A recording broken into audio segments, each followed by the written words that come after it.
রাধারানীর নাম দুবার নিলে কি হয় জানেন? কথিত আছে সুদামা কৃষ্ণের সঙ্গে দেখা করতে গোলক পৌঁছান। সেখানে গিয়ে দেখেন রাধারানী নিজের এঁটো খাবার শ্রীকৃষ্ণকে খাওয়াচ্ছেন। এটা দেখে সুদামা ভীষণ রেগে যান ও শ্রীকৃষ্ণকে বলেন রাধারানী মায়া রচনা করে কৃষ্ণকে বশীভূত করে রেখেছে। কৃষ্ণ কোনো উত্তর দেন না, হাসেন। তিনি সেখানে উপস্থিত গোপীদের দিয়ে একটি লীলা রচনা করেন। গোপীরা শ্রীকৃষ্ণের কথা মতো একসাথে রাধে রাধে বলে ওঠে। তখন সেখানে উপস্থিত একটি কীট সবার চোখের সামনে পুড়ে যায়। গোপীরা আবার রাধে রাধে বললে সেখানে থাকা একটি প্রজাপতিও মারা যায়। এতে সবাই ভয় পেয়ে যায়।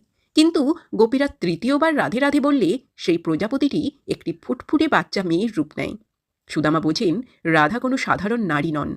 রাধার নাম থেকে এক প্রাণ কীটজনী মুক্ত হয়ে মানবজনী পেল। শ্রীকৃষ্ণ নিজে বলেছেন কৃষ্ণ নামের থেকেও রাধা নাম অনেক গুণ বেশি শক্তিশালী।